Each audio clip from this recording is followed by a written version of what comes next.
Russia says Ukraine targeted Moscow with more drone attacks today. The Russian Defense Ministry says 3 drones were intercepted.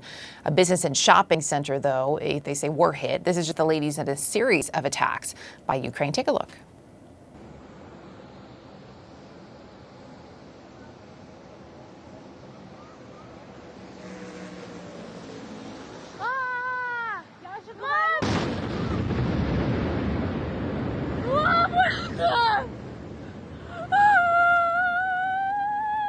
Wow, that is some remarkable footage. This happening inside Russia, in Russia's capital. Let's bring in CNN Chief International Security Correspondent Nick Paton-Walsh live from Zaporizhia for us. Nick, let's talk more about these drone strikes launched by Ukraine in Russia. I mean, clearly this is going to impact, it is impacting the people there. It must be very unsettling for the Russians. What do we know about it, and what do we expect the impact to be in terms of the morale and support for the war?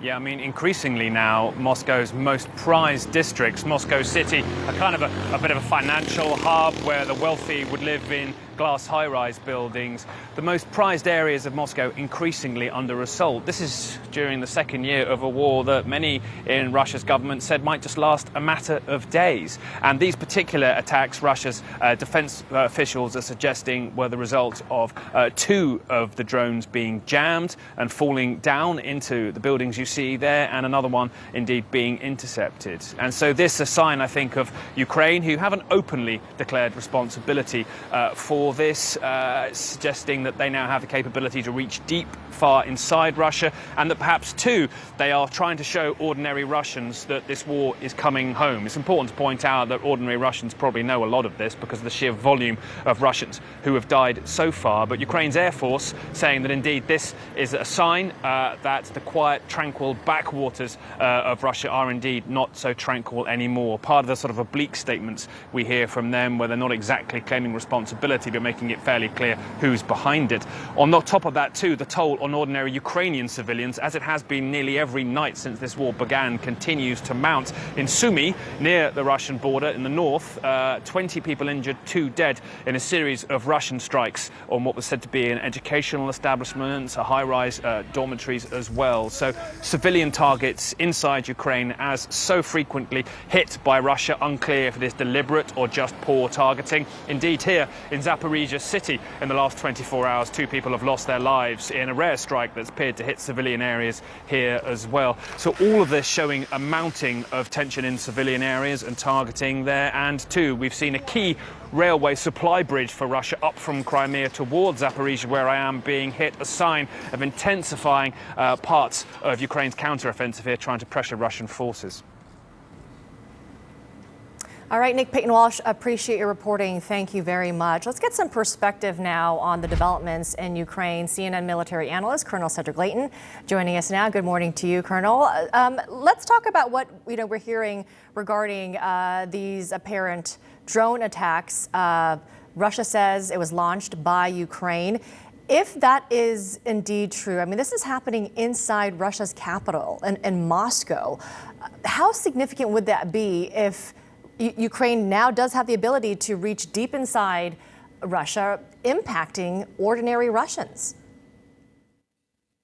Yeah, that's pretty significant, Amara. Good morning to you. There are so many different aspects to this. Now, the key thing I think is, first of all, the morale impact that this can have on the Russians. And, when we saw this tape coming in from Moscow and you heard the people screaming, that, is an indicator that I think they weren't expecting this to happen.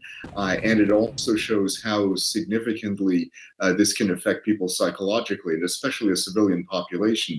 I think the Ukrainians are trying not to hit civilian targets, but if their rockets and their drones are moved off course because of Russian jamming, that of course could result in civilian targets being hit even inadvertently, and that will have its own terror aspect to it. There's no question about it for the civilian population. So I take it that this is part of Ukraine's, if indeed they launch these drone attacks, it is part of Ukraine's counteroffensive. How is that going? I mean, what do they need to do to gain momentum? As I understand it, they have made some gains in targeted areas. Yes, they have made some gains, and they've had some interesting target sets, Amara. That you look at, they can affect the logistics, and that's their primary focus. So they're trying to affect the logistics of the Russian forces in the south, but they also know that everything is centrally controlled in Moscow. So you can definitely see these drone attacks as being part of their effort to affect the Russian war effort, because they're going after that central control point, and they're letting the people in Moscow know that they are targets as well. In other words, no one is safe there.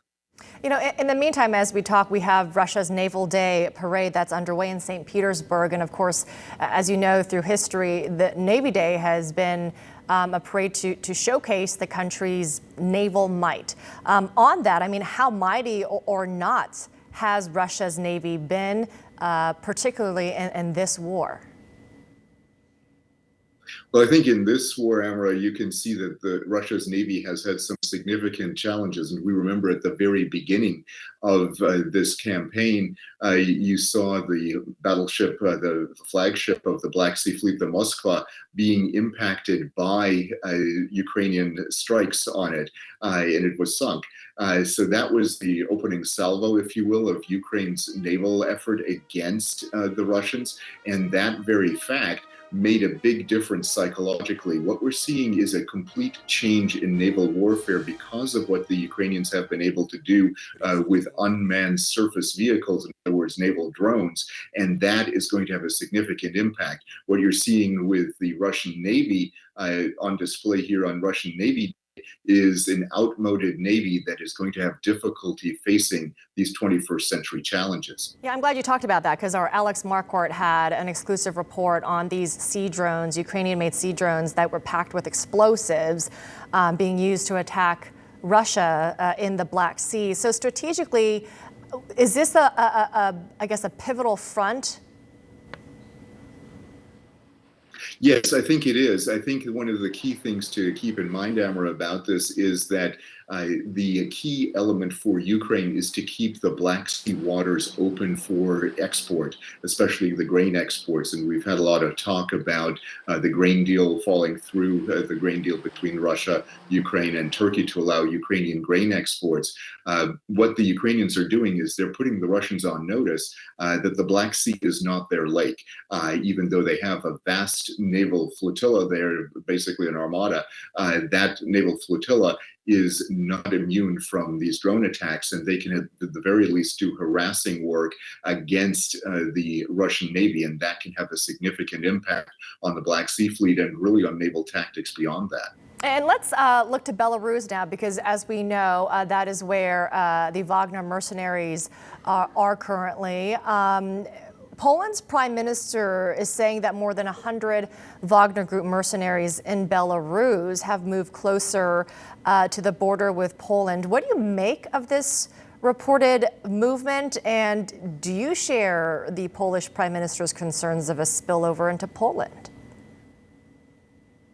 I do share the concerns of Prime Minister Morawiecki, because I think that he is looking at this as, what are the threats against his country? And in this particular case, the Wagner Group is potentially threatening this area known as the Suwałki Gap. This area is a strategically important area for NATO because it connects Poland to the Baltic states. It also connects the rest of Europe and the rest of the European Union to the Baltic states and Finland. All of those are NATO members. So any move by the Wagner Group or any other Russian proxies, the Belarusian forces, any move there to connect Belarus to the Kaliningrad Oblast, which is a Russian exclave in that area, it would really be a major development and could potentially bring NATO forces into conflict with the Wagner Group and possibly with Russian forces. So this is critically important, and yes, it is of great concern. Always appreciate you getting up early with us on this Sunday morning. Colonel Cedric Leighton, thank you very much.